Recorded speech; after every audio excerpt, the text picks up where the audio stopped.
तो इस तमाम मामले को समझने के लिए आपको कुछ साल पीछे जाना पड़ेगा। मैं आपको लेके जाऊंगा आज से 10 साल पहले 2010 में, जब मैं खुद अफगानिस्तान में मौजूद था। मौजूदा नेशनल सिक्योरिटी एडवाइजर हैं जो इससे पहले एनएसए और आईबी के भी उनके चीफ रह चुके हैं, अजित डोवाल। अजित डोवाल साहब ने, इनके ताल्लुकात जो हैं वो मिडल ईस्ट में जो आईएसआईएस है, दाइश है, उसके साथ ये स्टैब्लिश किए हुए थे। इन्होंने बड़े पुराने ताल्लुकात इसराइल के जरिए आइडिया अमेरिकन को सेल किया कि जी आप ये आईएस जो है, जो दाइश है, इनको इराक से उठा के और इनको अफगानिस्तान में ये लेके आ गए। में हुआ था, इनकी एक मीटिंग थी, इनकी लीडरशिप की, आईएस की, दाइश की। इंडिया जो स्पॉन्सर कर रहा था, सारे का सारा पैसों की तकसीम होनी थी। पाकिस्तान के इदारों को, पाकिस्तान की एजेंसियों को कब पता चला कि अजीत डोवल के दाइश के साथ, दहशतगर्दों के साथ मिडल ईस्ट में कोई ताल्लुकात है? याद होगा 2014 को तकरीत में एक वाकया हुआ था इराक के अंदर, जहां पे जो ये आईएसआईएस दाइश है, इस दाइश ने सिर्फ और सिर्फ इंडियन नर्सेस को कुछ नहीं कहा गया था और उनको छोड़ दिया गया था। ये वो वक्त था जब अजित डोवाल बजाते खुद वहां पे मौजूद थे और इन्होंने वहां पे ये रिलीज पॉसिबल कराई। ये जो दाइश है, ये जो तीन इन्होंने लूजली बॉन्ड अलायंस बनाया है इंडिया ने वहां पे अफगानिस्तान में चाइना पाकिस्तान इकोनॉमिक कॉरिडोर को लेके जो टारगेट किया जा रहा है और दहशतगर्दी कराई जा रही है, इसके अंदर आपको तेजी आती नजर आएगी। ये आप देखें, कुलभूषण जाधव को हमने जो पकड़ा, वो ये इन्हीं बलोच सेपरेटिस्ट मूवमेंट को, बलोच सेपरेटिस्ट मूवमेंट चल ही हिंदुस्तान से रही है। जी, उम्मीद है कि आप सब लोग खैरियत से होंगे। आज हम बात करेंगे पाकिस्तान में हालिया अरसे में होने वाले दहशतगर्द हमले, जिनका ताल्लुक अफगानिस्तान के साथ किसी तरह जुड़ता है, और उसके अलावा अफगानिस्तान के अंदर जो हमले हुए वो कौन कर रहा है, इसलिए कि तालिबान की जानिब से बार बार ये कहा जा रहा है कि वो इस किस्म के किसी भी हमलों में मुलविस नहीं है। इस तमाम सूरत हाल पे बात करने के लिए मेरे साथ मौजूद हैं दिफाई तज्जियाकार मेजर रिटायर्ड आदिल राजा साहब। मेजर साहब, बहुत शुक्रिया आपने हमें ज्वाइन किया। थैंक यू अतर साहब फॉर द इनविटेशन। अच्छा मेरे साहब, अगर हम देखें, पाकिस्तान में हालिया दिनों में एक मदरसा के ऊपर अटैक हुआ। उसके बाद हमने ये भी देखा कि काबुल में अगेन नौजवानों को निशाना बनाया गया, यूनिवर्सिटी में अटैक हुआ, स्टूडेंट्स को वहां पे मारा गया।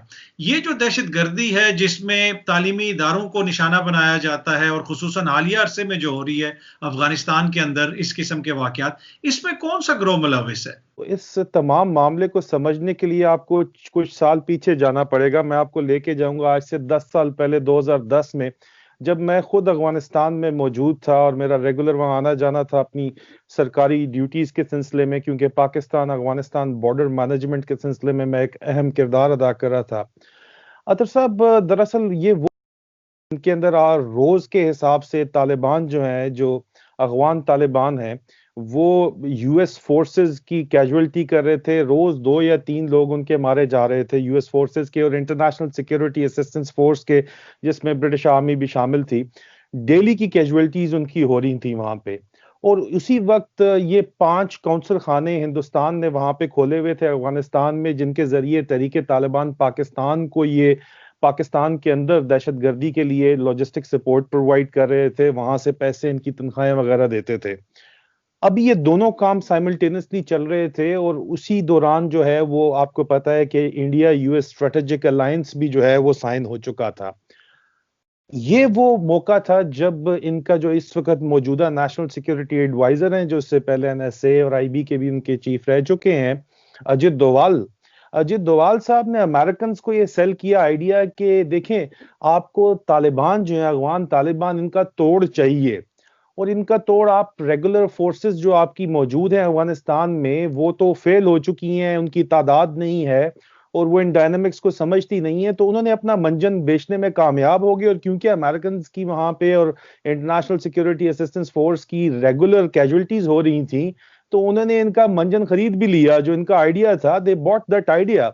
और आइडिया क्या था कि इन्होंने, अजीत डोवाल साहब ने, इनके ताल्लुकात जो हैं वो मिडल ईस्ट में जो आईएसआईएस है, दाइश है, उसके साथ ये स्टैब्लिश किए हुए थे। इन्होंने बड़े पुराने ताल्लुकात इसराइल के जरिए, क्योंकि इसराइल लॉजिस्टिक सपोर्ट दाइश को मिडल ईस्ट में प्रोवाइड कर रहा था। उन्हीं के अस्पतालों में उनके जो फाइटर्स हैं उनका इलाज हो रहा था, और लॉजिस्टिक सप्लाई भी उनको, जो जितनी भी लॉजिस्टिक्स उनको प्रोवाइड की गई, वो अमेरिका ने इसराइल के कहने के ऊपर इराक वॉर के बाद डेजर्ट में फेंक के आगे, और वही सारे का सारा इक्विपमेंट उठा के दाइश ने अपनी आर्मी क्रिएट कर ली, जो कि मर्सनरीज थे। तो अजित आइडिया अमेरिकन को सेल किया कि जी आप ये आईएस जो है, जो दाइश है, इनको इराक से उठा के, क्योंकि इराक में इनकी जो जरूरत थी वो उनको लग रहा था कि क्योंकि रशियन इन्वॉल्वमेंट की वजह से ये लोग हार रहे थे, और इसके बावजूद इंटरनेशनल दुनिया से जो मर्सनरीज हैं वो इकट्ठे हो रहे थे इराक के अंदर, सीरिया के अंदर इकट्ठे हुए थे, और इनके अपने ताल्लुकात थे, तो इन्होंने अमेरिका को राजी करके वहां से ये मर्सनरीज उठाए आईएसआईएस के, दाइश के, और इनको अफगानिस्तान में ये लेके आ गए। क्योंकि ये मैंने आपको जिस तरह बताया तोड़ चाहते थे तालिबान का, वहां पे अफगान तालिबान का। इनमें से तो ये भी रिपोर्ट्स हमें वहां पे मिली, क्योंकि हम वहां पे थे, कि यूएस एयरफोर्स के कार्गो प्लेन्स के अंदर भी इनको एयरलिफ्ट किया गया डायरेक्ट इराक और सीरियन एयरफील्ड से, और उनको लाके अफगानिस्तान में बगराम एयरबेस के अंदर इनको उतारा गया और इनको लॉन्च किया गया अफगान तालिबान के अगेंस्ट। आगे चल के हमने बहरहाल ये देखा कि अफगान तालिबान फौरी तौर पे उनकी चाल समझ गए, और ये पूरी की पूरी जो दाइश की लीडरशिप थी उसके सर कलम कर दिए गए। ये बड़ा फेमस वाकया कंदहार में हुआ था। इनकी एक मीटिंग थी, इनकी लीडरशिप की, आईएसआईएस की, दाइश की। इंडिया जो स्पॉन्सर कर रहा था, सारे का सारा पैसों की तकसीम होनी थी। इनसाइड इंफॉर्मेशन तालिबान को मिली हुई थी, वो वहां जाकर सर कलम किए। तो मौजूदा जो लीडरशिप है वो फिर नई लीडरशिप इन्होंने बनाई, और ये सारी की सारी तंजीम दोबारा बनाई। मौजूदा अभी रिसेंटली आपने देखा कि फिर भी ये कामयाब नहीं हो सके, लेकिन क्योंकि इनको वहां ला चुके थे, तो इस वजह से वो इंडिया ने अब एज अ पॉन आज दिन तक आईएसआईएस जो दाइश है उसको अफगानिस्तान में यूज कर रहे हैं अपना इन्फ्लुएंस फैलाने के लिए। इसमें यह बात देखनी जरूरी है कि मौजूदा तौर पे हमारे नेशनल सिक्योरिटी एडवाइजर पाकिस्तान के डॉक्टर मोईद यूसुफ ने भी कहा कि इन्होंने $2 to 3 मिलियन की इन्वेस्टमेंट करके जो छोटे छोटे जो आईएसआईएस, आईएसआईके, आईएसआईकेपी, ये और तहरीके तालिबान पाकिस्तान, जिनको पाकिस्तान आर्मी ने मार भगाया पाकिस्तान से, ये इकट्ठे करके अफगानिस्तान में इन्होंने रीऑर्गेनाइजेशन की है। और इन लोगों से ये दहशतगर्द हमले इंडिया कराना चाह रहा है अपना मिलिटेंट इन्फ्लुएंस फैलाने के लिए। और पहले तो ये जिम्मेदारी कबूल करते थे, अब ये जिम्मेदारी कबूल नहीं करते, क्योंकि जिम्मेदारी कबूल करने की वजह से इनको बड़े नेगेटिव इंप्लीकेशंस आ रहे थे इनके ऊपर। इस वजह से इन्होंने जिम्मेदारी कबूल करना छोड़ दी है। जी अच्छा मेर साहब, आपने अजीत डोवल साहब का नाम लिया, जो इंडिया के नेशनल सिक्योरिटी एडवाइजर हैं। ऑब्वियसली बड़ा नाम है उनका इंडिया में। कश्मीर में भी उनको हमने देखा, जब आर्टिकल 370 को रिवोक किया गया तो सबसे पहले वो कश्मीर पहुंचे, वहां से उनकी वीडियोस भी आई।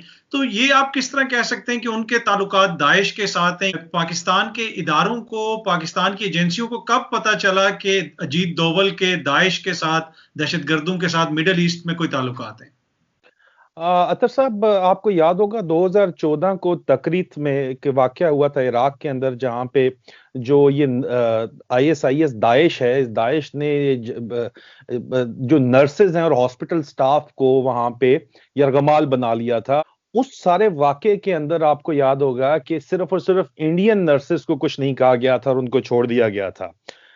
ये वो वक्त था जब अजित डोवाल बजाते खुद वहां पे मौजूद थे, और इन्होंने वहां पे ये रिलीज पॉसिबल कराई इंडियन स्टाफ की।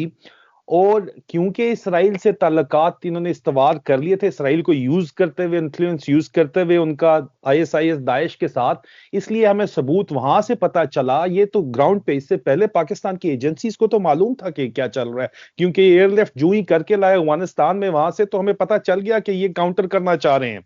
लेकिन इनका इन्फ्लुएंस पब्लिकली किस वक्त जो है वो आश्कार हुआ पूरी दुनिया पे, जब अजित डोवाल ने खुद जाके तकरीत के अंदर जो है वो इंडियन स्टाफ की रिलीज जो है वो पॉसिबल बनाई।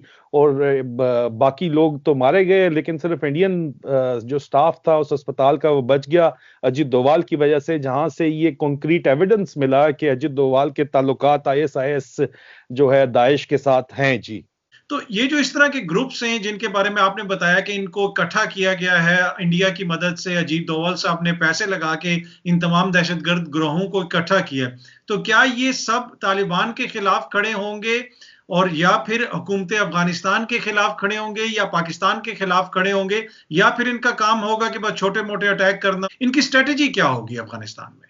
देखें अतर साहब, क्योंकि ये लेक क्या है, पिछले 10 साल में आईएसआईएस दाइश जो है ये फेल होगी तरीके तालिबान अफगानिस्तान के खिलाफ। और अब क्योंकि अमेरिका का अमन मुआहिदा अफगान पीस प्रोसेस में उनके साथ हो रहा है, तो अमेरिका ये नहीं चाहता कि वहां पे स्पॉन्सर्ड हैं, ये ऑपरेट करें तरीके तालिबान अफगानिस्तान के खिलाफ, तो ये एक मिलिटेंट विंग बन के रह गए हैं, research and analysis wing India का। लेकिन ये दोबारा इस्तेमाल क्यों अफगानिस्तान से ही हो रहे हैं, उसकी वजह यह है कि हमारा दुश्मन ये समझता है, हिंदुस्तान ये समझता है, और चाइनीज की जो सुपर पावर राइवलरी अमेरिका के साथ चल रही है, इसलिए वो भी यही समझते हैं कि 2021 के आखिर तक अगर ये चाइना पाकिस्तान इकोनॉमिक कॉरिडोर को ब्लॉक ना किया गया, रोका ना गया, तो ये इरिवर्सिबल बन जाएगा। और ये जो बेल्ट एंड रोड इनिशिएटिव का फ्लैगशिप है, एक तो बेल्ट एंड रोड इनिशिएटिव कामयाब हो जाएगा, और दूसरा चाइना कामयाब हो जाएगा एक alternative route to reach the warm waters. Malacca strait के अलावा उनको एक डायरेक्ट रूट मिल जाएगा मिडिल ईस्ट में ऑयल का भी। तो इसलिए ये उसको ब्लॉक करना चाहते हैं, और उसको ब्लॉक करने के लिए जो प्रॉक्सी फोर्सेस चाहिए वो इस्तेमाल हो रही हैं। ये जो दाइश है, ये जो तीन इन्होंने लूजली बॉन्ड अलायंस बनाया है इंडिया ने वहां पे अफगानिस्तान में, और अमेरिका के नॉलेज में है, और अमेरिका कोई भी जाहिर बात है इंटरेस्ट सर्व करता है। तो इसकी वजह से ये जो अटैक्स पाकिस्तान में चाइना पाकिस्तान इकोनॉमिक कॉरिडोर को लेके जो टारगेट किया जा रहा है और दहशतगर्दी कराई जा रही है, इसके अंदर आपको तेजी आती नजर आएगी। ये 2021 के आखिर तक इसमें तेजी नजर आएगी, और इनकी हिकमत अमली आगे यही होगी हिंदुस्तान की, और अमेरिकन ऑन बोर्ड है इस मामले में, जाहिर बात है, क्योंकि इनके इंटरेस्ट इन्वॉल्व है चाइना पाकिस्तान इकोनॉमिक कॉरिडोर को ब्लॉक करने में, कि वो इनको यूज करते रहेंगे मजीद टारगेट करने में चाइना पाकिस्तान इकोनॉमिक कॉरिडोर को। लेकिन मैं इस बात को कंक्लूड इसके ऊपर करूंगा तर साहब कि हमने पहले भी इनको शिकस्त दी है, और आगे चल के भी हम इनको शिकस्त देंगे। अच्छा, आखिरी क्वेश्चन आपसे करूंगा सर, कि आपने कहा कि चाइना पाकिस्तान इकोनॉमिक कॉरिडोर है, इस तमाम दहशतगर्दी को हमें उसके तनाजुर में भी देखना चाहिए, जो ग्रुप्स को यहाँ पे मुतहरिक किया जा रहा है, ऑर्गेनाइज किया जा रहा है। पिछले दिनों हमने देखा कि एफसी के कॉन्वॉय के ऊपर हमला हुआ वहां पे, क्या वो भी इसी कड़ी का सिलसिला है? वहां पे जो बलोच सेपरेटिस्ट हैं, क्या उनके साथ भी किसी किस्म के ये राब्ते में हैं? उनको भी इन ग्रोहों से, इन लोगों से किसी किस्म की मदद मिलती है? जी, ये तो अतर साहब पब्लिक नॉलेज है, कोई ढकी छुपी बात नहीं है। आप देखें कुलभूषण जाधव को हमने जो पकड़ा, वो ये इन्हीं बलोच सेपरेटिस्ट मूवमेंट को, बलोच सेपरेटिस्ट मूवमेंट का वजूद तो सरासर है ही नहीं, है ही, चल ही हिंदुस्तान से रही है। और क्योंकि हिंदुस्तान का डायरेक्ट बॉर्डर नहीं बलूचिस्तान से लगता, इसलिए वो इस्तेमाल कर रहे थे ईरान की सरजमीन को। हमने ईरानियों को समझाया, और अभी चाइनीज इन्वॉल्वमेंट भी क्योंकि ईरान में बहुत ज्यादा हो गई है, इस वजह से ईरान अभी कोऑपरेट नहीं कर रहा उनके साथ। लेकिन बहरहाल जो ये बलूचिस्तान के अंदर जो सोजिश है, उसको सरासर जो है इस्तेमाल कर रहा है, जो है इंडिया कर रहा है। और क्योंकि बलूचिस्तान की सरहद अफगानिस्तान से मिलती है, इसलिए अफगानिस्तान की सरजमीन को अब इस्तेमाल किया जा रहा है ये बलूचिस्तान में इंसर्जेंसी के खिलाफ। और क्योंकि चाइना पाकिस्तान इकोनॉमिक कॉरिडोर सीधा जो है उसकी कड़ियां जाके गवादर में बलूचिस्तान में मिलती हैं, इसलिए वहां पे उसको टारगेट किया जा रहा है। लेकिन इस्तेमाल जो है वो, ये तो कोई स्ट्रेंथ नहीं है, आटे में नमक के बराबर जो बड़ी माइन्यूट स्ट्रेंथ है ये जो बलोचिस्तान रिपब्लिकन या लिबरेशन या जो भी इसको आप नाम दे दें, जो इन्होंने बनाई हुई है हिंदुस्तान ने, ये तो बहुत ही माइन्यूट स्ट्रेंथ है। इनकी जो रियल बैकबोन है, जो ये कर रही है इस वक्त, हमले कर रही है बलूचिस्तान की सेपरेटिस्ट मूवमेंट के नाम के ऊपर, बलूचिस्तान रिपब्लिकन आर्मी के नाम के ऊपर, ये दरअसल यही जो मर्सनरीज हैं जो इन्होंने हायर किए हैं, आईएसआईके, आईएसकेपी आप कह लें, दाइश के जो मर्सनरीज हैं बेसिकली, जो हिंदुस्तान स्पॉन्सर कर रहा है, ये बेसिकली ये सारे के सारे वही लोग हैं जो पूरे पाकिस्तान के अंदर चाइना पाकिस्तान इकोनॉमिक कॉरिडोर को टारगेट कर रहे हैं। जी अदर साहब। ठीक, मेजर आदिल आजाद